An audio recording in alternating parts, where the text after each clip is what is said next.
قیامت کب قائم ہوگی؟ نبی صلی اللہ علیہ وسلم سے سوال کرتا ہے قیامت کب قائم ہوگی؟ نبی علیہ السلام فرماتے ہیں اچھا بھئی آپ کو کیا مسئلہ ہے؟ آپ خاموش رہے، تھوڑی دیر نبی صلی اللہ علیہ وسلم خاموش رہے، مجلس والوں نے پہچان لیا کہ یہ بھاری سوال۔ پھر نبی علیہ السلام نے فرمایا اذا ضیعت الامانۃ، قیامت تب قائم ہوگی جب معاشرے سے امانت اٹھ جائے گی۔ ان الحمد للہ نحمده ونستعینه ونستغفره ونعوذ باللہ من شرور انفسنا ومن سیئات اعمالنا من يهده الله فلا مضل له ومن يضلله فلا هادي له وأشهد أن لا إله إلا الله وأشهد أن محمدا عبده ورسوله صلى الله عليه وآله وسلم۔ أعوذ بالله من الشيطان الرجيم من همزه ونفخه ونفثه، بسم الله الرحمن الرحيم۔ يا أيها الذين آمنوا اتقوا الله حق تقاته ولا تموتن إلا وأنتم مسلمون۔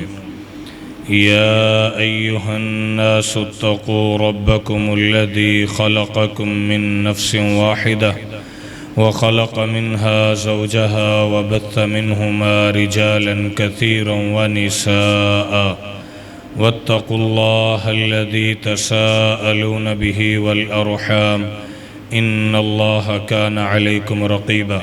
يا أيها الذين آمنوا اتقوا الله وقولوا قولا سديدا يصلح لكم أعمالكم ويغفر لكم ذنوبكم ومن يطع الله ورسوله فقد فاز فوزا عظيما۔ أما بعد فإن خير الحديث كتاب الله وخير الهدي هدي محمد صلی اللہ علیہ وسلم، وشر الأمور محدثاتها وكل محدثة بدعة وكل بدعة ضلالة وكل ضلالة في النار۔ قال الله تبارك وتعالى في محكم تنزيله أعوذ بالله من الشيطان الرجيم بسم الله الرحمن الرحيم لقد كان لكم في رسول الله أسوة حسنة۔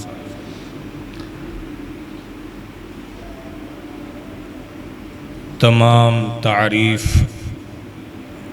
حمد و ثنا، بزرگی اور بڑائی عبادت کے لائق، سجدے کے لائق، امیدوں کا مأویٰ اور ملجا اکیلا اللہ رب العالمین ہے، اسی کے لیے تعریفیں اور ثنائیں ہیں۔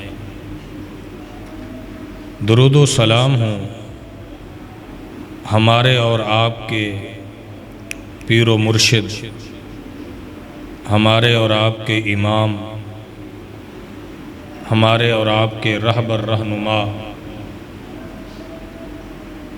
امام الانبیاء، اکرم الانبیاء، اشرف الانبیاء، محمد الرسول اللہ صلی اللہ علیہ وسلم، آپ کی ذات اقدس پر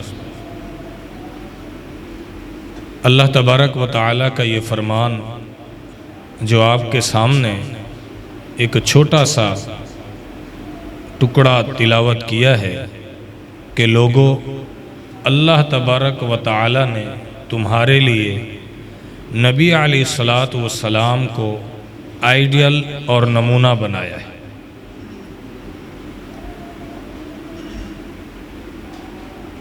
آج کے خطبہ جمعہ میں ہم اللہ کے نبی علیہ السلام کی سیرت کا ایک پہلو، اس میں چند باتیں گزارش کریں گے۔ دعا فرمائے اللہ ہمیں اس پہلو پر عمل کرنے کی توفیق نصیب فرمائے، کیونکہ یہ ہمارا ایمان ہے کہ اللہ کے نبی علیہ السلام کی زندگی اور سیرت بیان کرتے کرتے زندگیاں، علم، قلم کی سیاہیاں سب کچھ ختم ہو سکتے ہیں، پر نبی علیہ الصلوۃ والسلام کی سیرت کا حق ادا نہیں ہو سکتا۔ ہمارے معاشرے میں اس سے پچھلے مہینے میں جو تبدیلیاں آئی وہ آپ کے سامنے یقیناً ابھی تازہ ہوں گا، اور اس ماہ میں بھی، ماہ ربیع الاول میں بھی کچھ آپ ایسے کام دیکھیں گے وہ آپ کی ہمارے معاشرے میں ہوں گے۔ نبی علیہ الصلوۃ والسلام کی سیرت کا اس پہلو سے کوئی تعلق نہیں۔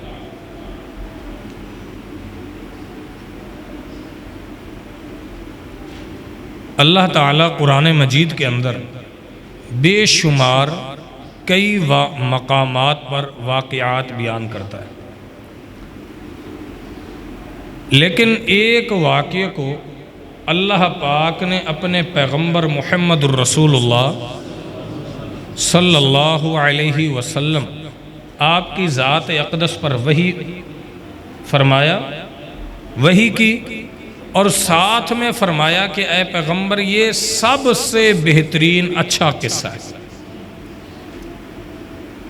اللہ رب العزت فرماتا ہے کتنے انبیاء کے واقعات ہیں، لیکن یہ فرمایا کہ یہ سب سے اچھا قصہ ہے۔ وہ اللہ کے نبی اور اللہ کے نبی کے بیٹے یوسف علیہ السلام بیٹے ہیں، اور ان کے باپ آپ جانتے ہیں کون ہیں؟ یعقوب علیہ السلام۔ اللہ تبارک و تعالی نبی علیہ السلام کے اوپر یہ سورت نازل فرماتا ہے اور فرماتا ہے اے پیغمبر آپ کی سیرت تو مکے والے پہلے سے ہی نبوت سے پہلے آپ کو صادق اور امین کہا کرتے تھے۔ اللہ کے نبی علیہ السلام نے باقاعدہ کھڑے ہو کر ایک مثال کے طور پر فرمایا، اگر میں تمہیں یہ خبر دوں کہ ایک طرف سے ایک قافلہ ہے جو تم پر حملہ کرنا چاہتا ہے، اکنتم مصدقیہ، یہ تو بتلاؤ میری بات پر یقین لاؤ گے یا شش و پند کا انکار کرو گے، شک کرو گے یا ایمان لاؤ گے؟ سب نے یک زباں ہو کر کہا ما جربنا علیک الا صدقا، آپ ہمارے میں پیدا ہوئے ہیں، آپ کی 40 سال زندگی ہو چلی ہے، آج تک ہم نے ایسا انسان نہیں دیکھا، اس کی زندگی میں کسی موڑ پر ہم نے کئی کمیاں کوتاہیاں دیکھی، ایک آپ ایسی ہستی ہیں جس کے بارے میں ہم سب کہتے ہیں کہ آپ کی زندگی کے ایک لمحے میں بھی ہم نے آپ کو کبھی جھوٹا نہیں پایا۔ کیسی سچی شخصیت تھی یہ! اللہ کے نبی صلی اللہ علیہ وسلم آپ سوال کر رہے ہیں اور وہ جواب دے رہے ہیں۔ نبی علیہ السلام کی اسی زندگی کا، یعنی نبوت سے پہلے کی زندگی کا ایک پہلو یہ بھی تھا کہ لوگ آپ کو امین کہا کرتے تھے۔ من حیث القوم، ہم مسلمان ہونے کے اعتبار سے آج اس خطبہ جمعہ میں یہ دیکھیں گے کہ ہم اللہ کے پیغمبر صلی اللہ علیہ وسلم کی اس صفت میں کہ ہم کتنے امین ہیں اور ہمارے پاک پیغمبر صلی اللہ علیہ وسلم کی کیا سیرت ہے، ہم یہ پہلو دیکھیں گے۔ اور اگر آپ غور کرتے رہے تو آپ کے وہ معاملات، ہماری زندگی کے وہ مشکل ترین لمحات منٹوں میں، سیکنڈوں میں حل ہوتے جائیں گے جو ہم اپنے لیے بہت بوجھ سمجھتے ہیں کہ یہ کیسے کریں گے۔ آئیے ذرا اللہ تعالیٰ بیان کرتا ہے لَقَدْ كَانَ فِي يُوسُفَ وَآيَةٌ، اللہ فرماتا ہے کہ بے شک یوسف اور اس کے بھائیوں کے متعلق یہ ایک بہت بڑی نشانی ہے۔ کن کے لیے؟ سوال کرنے والوں کے لیے۔ ان کا مسئلہ بہت بڑا ہے۔ یوسف علیہ السلام پر الزام آتا ہے، آپ جیل میں چلے جاتے ہیں، آپ کے پاس اب ایک قاصد آتا ہے کیونکہ عزیز مصر نے ایک خواب دیکھا ہے اس خواب کی تعبیر تمام درباری ملا انکار کر چکے ہیں کہ یہ تو قالوا اضغاث احلام، یہ تو بیہودہ خواب ہے، بیکار سے ہے، ان کی کوئی تعبیر نہیں۔ یوسف علیہ السلام نے تعبیر بتائی کہ اس خواب کی تعبیر یہ ہے کہ 7 موٹی پتلی گائیں، 7 موٹی گائیں ہیں، پھر پتلی گائیں ہیں، 7 سبز تنے ہیں، خوشے ہیں، اور 7 بالکل خشک تنے ہیں، یہ ایک دوسرے کو کھا رہے ہیں۔ اس کا کیا مطلب ہے؟ وہ کہنے لگے اس خواب کی کوئی تعبیر نہیں۔ یوسف علیہ السلام نے کہا کہ اس کی تعبیر یہ ہے اللہ تمہیں 7 سال خوب معیشت دے گا، پھر 7 سال خوب تنگی ہو جائے گی، آسمان سے بارش رک جائے گی، زمین اپنا دانہ اگانا بند کر دے گی، کھینچ لے گی، قحط کا دور شروع ہو چکا ہوگا تمہارے اوپر، خیال کرنا۔ پھر اللہ 1 سال ایسا لائے گا کہ اس کے اندر خوب بارش برسے گی، خوب اللہ تم کو رزق دے گا۔ بس تمہیں میں نصیحت کرتا ہوں کہ جو گندم اگے اس گندم کو ان کی بالیوں میں سٹو سمیت اسٹور کرتے جاؤ، ورنہ تم اگلے 7 سال میں بھوکے مر جاؤ گے۔ بادشاہ کو جب یہ خواب کی تعبیر بتائی گئی، اس نے کہا ایسا قابل بندہ جیل میں کیوں پڑا ہے، فوراً میرے پاس لاؤ۔ جب اس کے پاس دوڑے دوڑے آئے کہ آپ کو بادشاہ سلامت عزیز مصر بلاتا ہے، نبی علیہ السلام نے فرمایا اللہ نبی یوسف پر رحم فرمائے، اگر میں ان کی جگہ ہوتا میں محمد بھی آرام سے خوشی سے جیل سے باہر آ جاتا، لیکن یوسف علیہ السلام ڈٹ گئے، کہنے لگے نہیں، ارجع، لوٹ جا، فَاسْأَلْهُ مَا بَالُ النِّسْوَاتِ اللَّتِي قَطَّعْنَ أَيْدِيَهُنَّ، پہلے جا کے پوچھ ان عورتوں نے جنہوں نے اپنا ہاتھ کاٹا تھا، ان کا کیا مسئلہ ہے؟ میں نہیں جاتا ایسے۔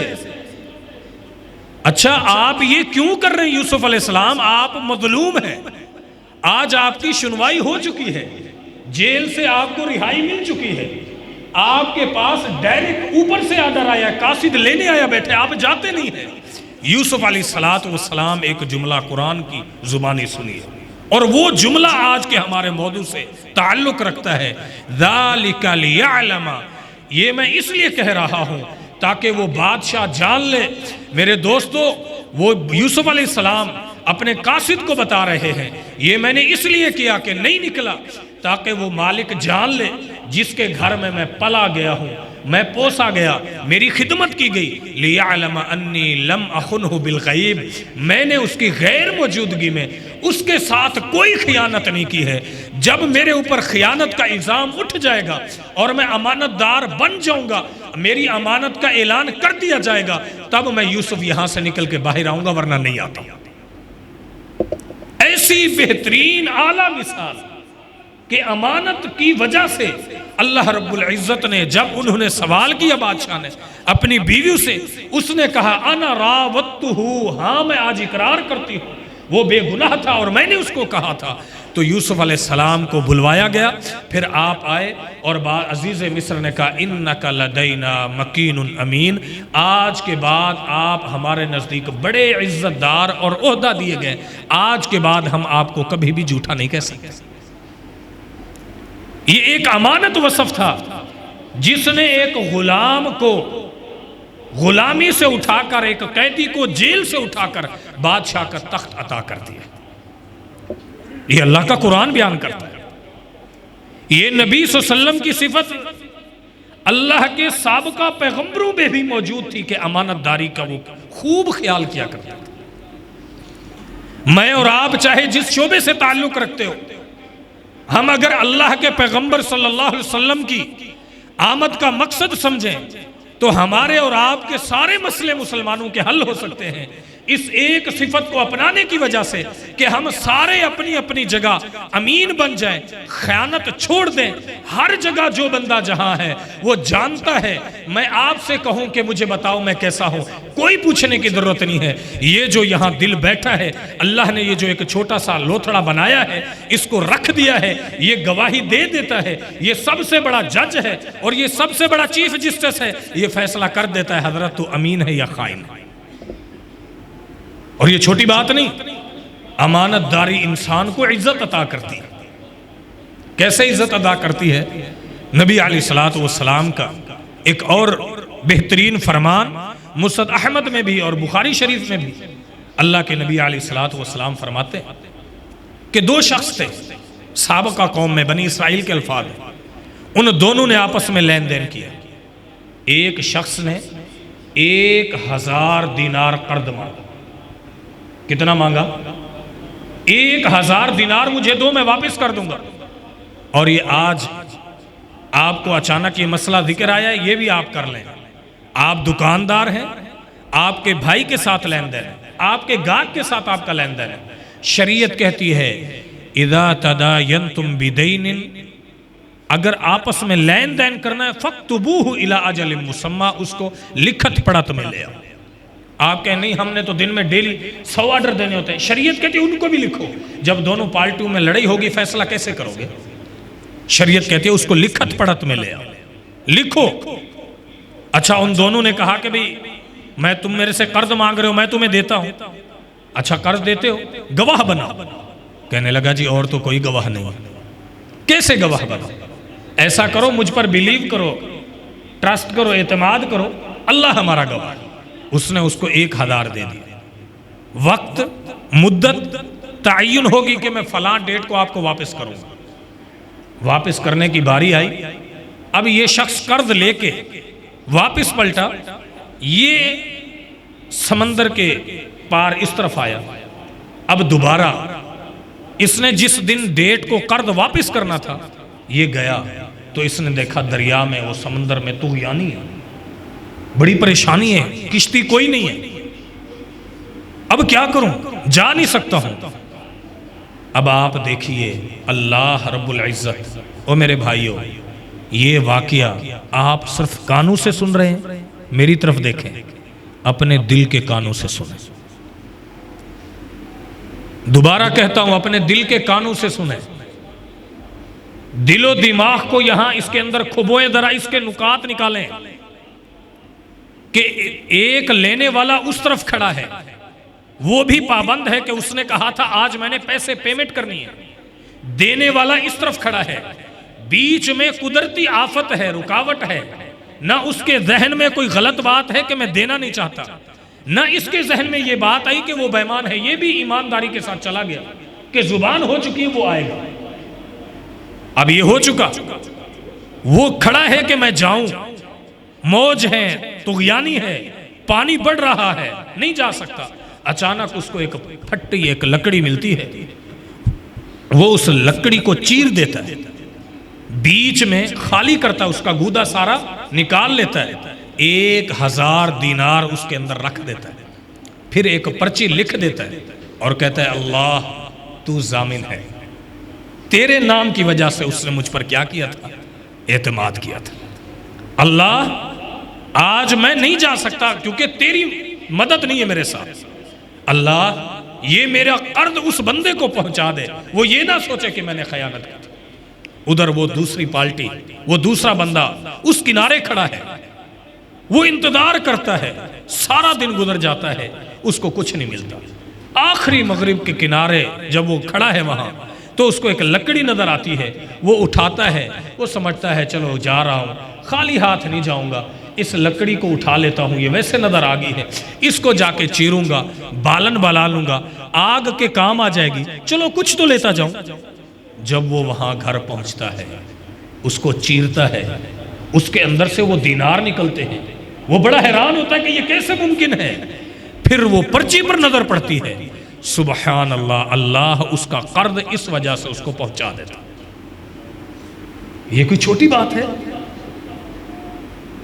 اب سنیے، پھر دوبارہ جب حالات مناسب ہوتے ہیں، یہ دوبارہ بندہ اپنی زبان کے اعتماد کی وجہ سے امین ہے، خائن نہیں ہے، امین ہے. دوبارہ مال لے کے اس بندے کے پاس جاتا ہے اور اس کو کہتا ہے میرے بھائی میں آپ سے شرمندہ ہوں، عذر اپنا پیش کرتا ہے. اصل وجہ یہ ہے کہ حالات اور واقعات ایسے بن گئے تھے، میں کسی شرعی عذر کی وجہ سے آپ کے پاس نہیں آ سکا، یہ آپ کا قرض ہے. اور آگے لینے والا کیا کہتا ہے، او میرے بھائی جس ذات پر تو نے بھروسہ کر کے قرض مجھے سمندر میں حوالے کر دیا تھا، اس رب نے وہ قرض مجھ پر پہنچا دیا ہے، ابھی اپنے واپسی پیسے لے جاؤ کیونکہ میں دوبارہ تم سے پیسے نہیں لے سکتا، ایک مرتبہ اپنا قرض میں تم سے وصول کر چکا. یہ ہے امانت کی اعلیٰ ترین مثال. اگر آج بھی روئے زمین پر کوئی شخص اللہ کے نبی صلی اللہ علیہ وسلم کی اس صفت پر عمل کی کوشش کرتا ہے تو میرا ایمان ہے رب العزت جس شعبے میں جس جگہ وہ کھڑا ہے سچ کو اپناتا ہے، اللہ رب العزت اس کو ایسی غیبی مدد اور ایسی معاونت اور اپنی رحمت شامل حال کرتا رہے گا کہ زندگی کی ساری تکلیفیں اللہ دور کرتا رہے گا.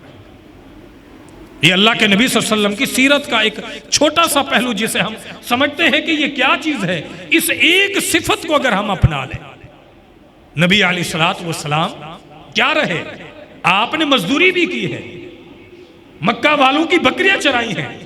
اب دیکھیں یہ میرے نبی پاک صلی اللہ علیہ وسلم کی سیرت. نبی صلی اللہ علیہ وسلم نے امی عائشہ، امی خدیجہ رضی اللہ عنہا ان کے مال سے شادی سے پہلے تجارت کی ہے. انہوں نے آپ کی امانت داری کی وجہ سے اپنے آپ کو نکاح کے لیے پیش کر دیا.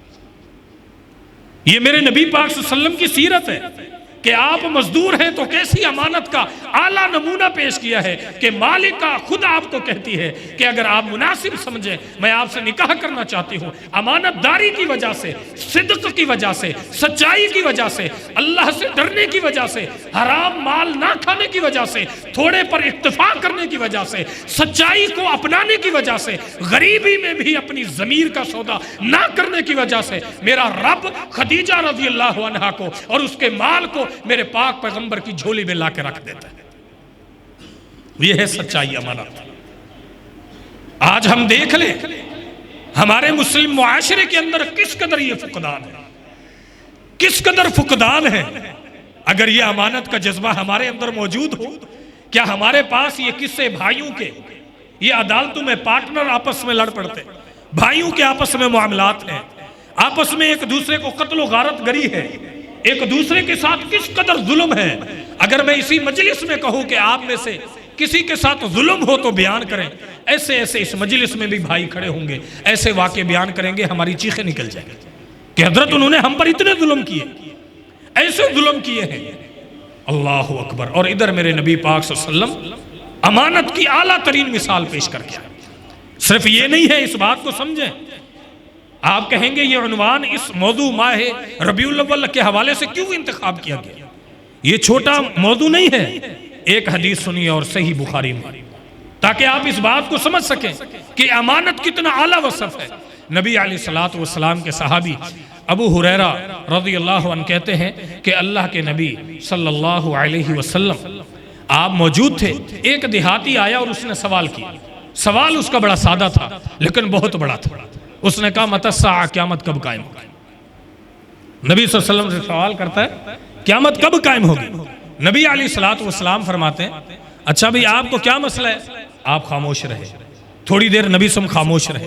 مجلس والوں نے پہچان لیا کہ یہ بھاری سوال. پھر نبی علیہ الصلوۃ والسلام نے فرمایا اذا ضیعت الامانۃ، قیامت تب قائم ہوگی جب معاشرے سے امانت اٹھ جائے گی.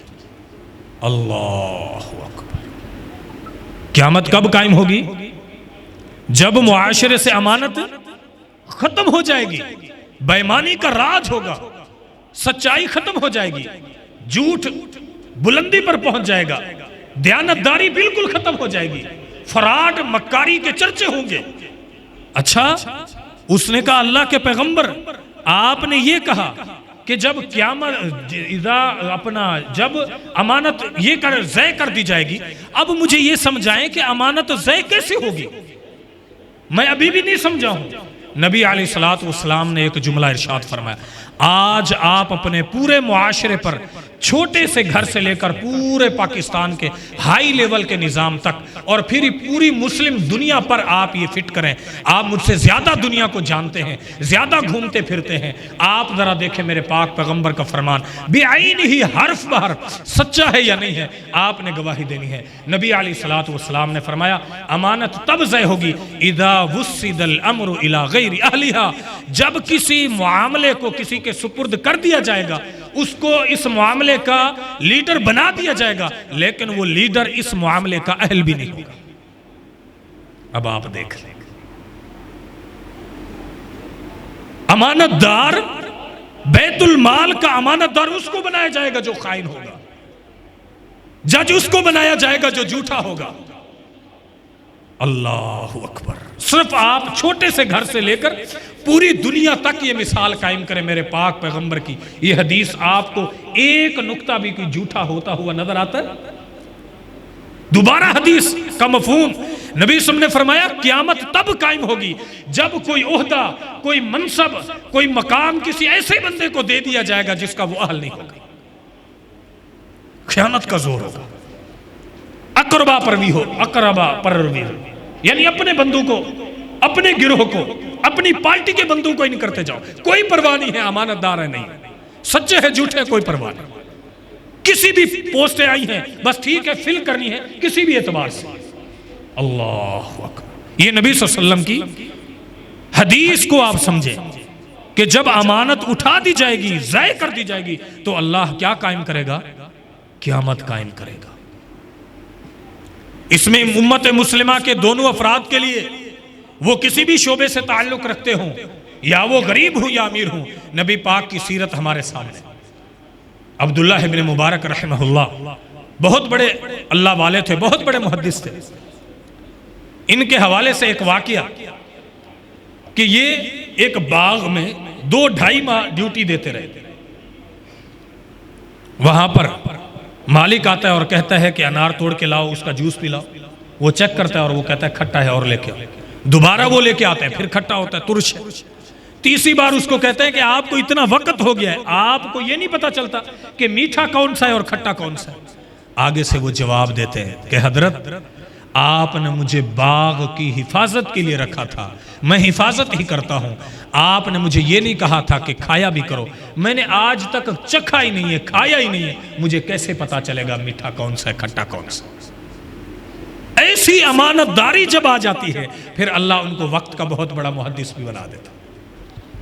یہ معاشرے میں ہمارے اندر بھی اگر میں اپنی زندگی میں امانت داری کو داخل کرتا ہوں, میرے سے جو اوپر بندے ہیں ان کو پتہ ہے یا نہیں ہے, کسی بھی شعبے میں ہم رہتے ہیں, اگر ہم امانت داری کو اپناتے ہیں, جو ہمارے اوپر ایک خوف ہوتا ہے کہ پتہ نہیں وہ مالک کیا کر دیں گے ہمارے ساتھ, اللہ کی قسم یہ خوف کی پٹی اتر جائے گی. آپ امانت کو اپناتے جائیں گے, اللہ خود بخود آپ کے راستے کھلتا جائے گا. کاش کہ ہمیں یہ نقطہ سمجھ آئے. صحیح بخاری کے اندر ایک اور واقعہ سنیے اور کس قدر عبرت آموز ہے. اور آج ہم دیکھیں کہ ہم اللہ کے پاک پیغمبر صلی اللہ علیہ وسلم کی اس صفت پر کس قدر پورے اترے ہیں. آج کیا ہم امانت دار ہیں؟ اپنی گریبانوں میں جھانکیں, کسی بھی شعبے میں ہیں. اللہ اکبر. یہ عدالتیں, یہ ہمارے آپس کے گھریلو جھگڑے, آپس کے ذاتی اختلافات, آپس کے خاندانی اختلافات, ہمارے آپس کے جو تجارتی معاہدات, ہماری آپس کی جو بے برکتیاں ہیں, ہمارے آپس کے جو جھگڑے ہیں, آپ بغور زیادہ تحقیق سے دیکھیں گے, تحقیق آپ کو یہ بتلائے گی کہ ہمارے میں سے ایک بندے کے دل میں کھوٹ آتا ہے, ہم خیانت کر رہے ہوتے ہیں, جس کی وجہ سے اللہ ہماری زندگی سے برکت بھی ختم کر دیتا ہے, ہمارے مال سے بھی برکت ختم کر دیتا ہے. ہم محنت بھی کر رہے ہوتے ہیں, مال بھی آ رہا ہوتا ہے, ہمیں مقام بھی بلند مل رہا ہوتا ہے, لیکن سکون اور راحت نصیب نہیں ہو رہی ہوتی. اللہ اکبر. صحیح بخاری کی حدیث ہے, نبی علیہ الصلوۃ والسلام نے فرمایا کہ ایک شخص نے ایک بندے کو زمین بیچی, زمین بیچ دی. اس نے جا کے زمین کے اندر کھیتی باڑی کی. زمین کے اندر جب کھیتی باڑی کرنے لگا تو زمین کے اندر سے ایک سونے کا مٹکا نکلا. سوال سمجھیں, سونے کا مٹکا کتنا بڑا ہوتا ہے ایک گھڑا؟ میرے خیال میں جتنے ہم ساتھی بیٹھے اتنا گولڈ تو ہم میں سے کسی کے پاس نہیں ہوگا. اس دور کے مٹکے، اور وہ بھی اس دور کا سونا جو اتنا سابقہ، آج وہ اس کی قیمت آپ سوچیں کتنا ہوگا۔ ایک مٹکا نکل آیا، پورا ایک مٹکا۔ اب جس بندے نے وہ زمین لی تھی وہ خوشیاں مناتا، بغل بجاتا، جا کے گھر میں رکھ دیتا، عیش و عشرت کرتا۔ ہمارے جیسے اس معاشرے کا کوئی فرد ہوتا، اس کو کس نے پوچھنا تھا؟ لیکن آپ دیکھیں وہ دوڑا جس سے اس نے زمین لی تھی اس کے پاس چلا گیا۔ اس کو کہتا ہے میرے بھائی، وہ کہتا ہے ہاں جی حضرت کیسے آنا ہوا؟ کہتا ہے میری بات سنیں، یہ آپ گھڑا لیں۔ وہ دیکھتا ہے کہ سونے کا بھرا ہوا، کہتا ہے یہ کیا ہے؟ کہ حضرت یہ آپ لیں، یہ آپ کا ہے۔ وہ کہتا ہے میں نے تو آپ کو نہیں دیا، میں کیوں لوں؟ لینے والا انکاری ہے، دینے والا بضد ہے کہ لے لو۔ یہ ہے امانت۔ جس معاشرے میں امانت ہوتی ہے اللہ ان کا کیا بدلہ دیتا ہے ان کو۔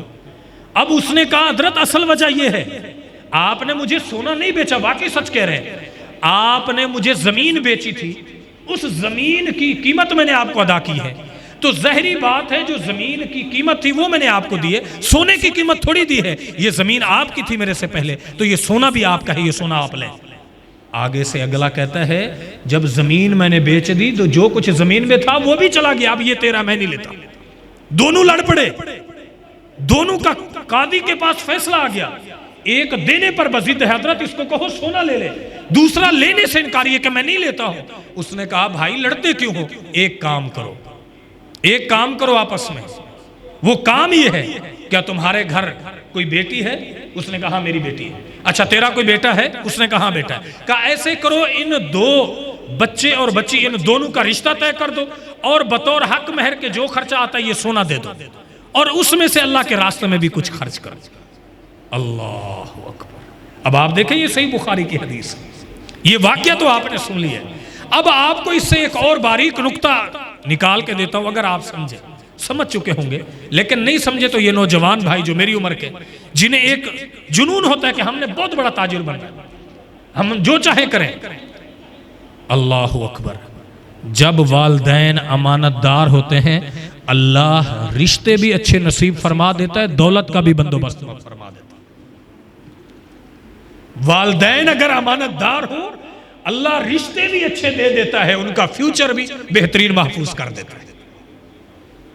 والدین کے اندر یہ صفت پیدا ہو جائے کہ ہم نے خیانت سے بچنا ہے، جھوٹ سے بچنا ہے، ہم نے اپنے مال کو حلال کرنا ہے، ہم نے امانت کی صفت کو کسی صورت میں نہیں چھوڑنا ہے، تو اللہ رب العزت بھی ان کی اولادوں کو غیبی خزانے بیٹھے بیٹھے لا کے دے دیتا ہے، جس کا کوئی تو عقلی طور پر کہیں بھی کسی نے سوچا نہیں ہوتا کہ دیکھے وہاں وہ بیٹی ہے غریب تاجر ہے، ادھر وہ بیچنے والا بیچارہ غریب ہے، یہ سونے کا گھڑا نکل آتا ہے، وہ امانت کے اوپر ہے، وہ دوسرا بھی امانت کے اوپر ہے، اللہ ان دونوں کو پریشانی بھی حل کر دیتا ہے، رشتہ بھی بہترین کر دیتا ہے، مستقبل میں جو ان کو آنے والی پریشانیاں ہوتی ہیں، جو مال چاہیے ہوتا ہے اللہ وہ بھی ان کی جھولی میں لا کے رکھ دیتا ہے۔ یہ سارا انعام کس کی وجہ سے ملا؟ امانت کی وجہ سے۔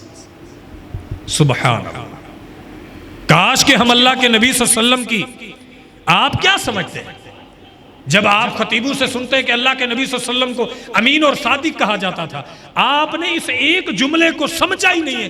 حقیقت میں یہ میرے پاک پیغمبر محمد صلی اللہ علیہ وسلم کی پوری زندگی اس جملے کے اندر۔ آپ ہجرت کر کے جا رہے ہیں، کیا آپ نے یہ واقعہ نہیں سنا؟ نبی صلی اللہ علیہ وسلم ہجرت کر کے جا رہے ہیں، حضرت علی کو بلاتے ہیں اور فرماتے ہیں اے علی یہاں میری جگہ سو جاؤ، صبح اٹھنا، یہ امانتیں ہیں، لوگوں کو ان کی امانتیں واپس دے کے پھر مجھ محمد کے پاس صلی اللہ علیہ وسلم۔ اب دیکھیں ہے نبی صلی اللہ علیہ وسلم جا رہے ہیں، لیکن کیا ہے مسلمان، اللہ اکبر، وہ ایران کی سرزمین ربیع بن عامر رضی اللہ عنہ، اللہ اکبر، کافر ہیں سامنے، ان سے ٹیکس لیا جاتا تھا، یہودی ہیں، عیسائی ہیں، ان کو کہا جاتا تھا کہ ہم تمہاری حفاظت کریں گے، وہ ٹیکس پے کرتے تھے۔ اب ہوا ایسے کہ پیچھے سے خلیفۃ المسلمین کا آرڈر آیا کہ حضرت یہ اڈا چھوڑو اور نکلو، آگے جگہ محاذ قائم ہو چکا ہے، بارڈر پر جنگ چھڑ چکی ہے، نکلو۔ مسلمانوں کی امانت داری دیکھیے، کاش کہ مسلمان آج ایسے امانت دار ہو جائے، کاش کہ ہمارے اندر یہ امانت آج پیدا ہو جائے۔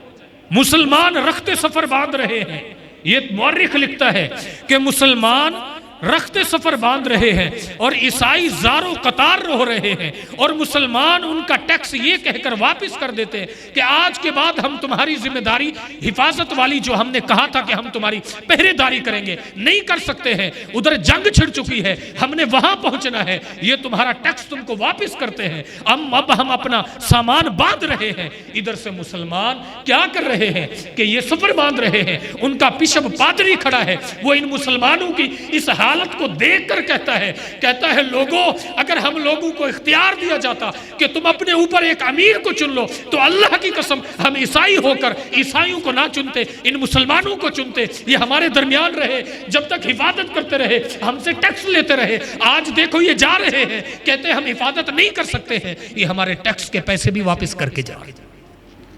یہ ہے مسلمانوں کی وہ اعلیٰ ترین اخلاقیات کی اقدار جس نے معاشرے میں اسلام کو پھیلا دیا تھا۔ آج ہم دیکھیں ہمارے اندر یہ صفت کہاں ہے؟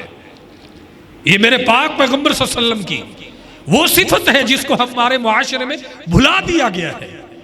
بلکہ اگر آپ کہیں یہ صفت جس کے اندر ہو بطور تانا، اس کو کہا جاتا ہے جی سیدھا بندہ بیچارہ ہے، انہوں کی پتا نہیں۔ میرے بھائیو، نبی صلی اللہ علیہ وسلم نے فرمایا المؤمن بہمن، ایک الفاظ یہ بھی ہے کہ مومن سادہ ہوتا ہے،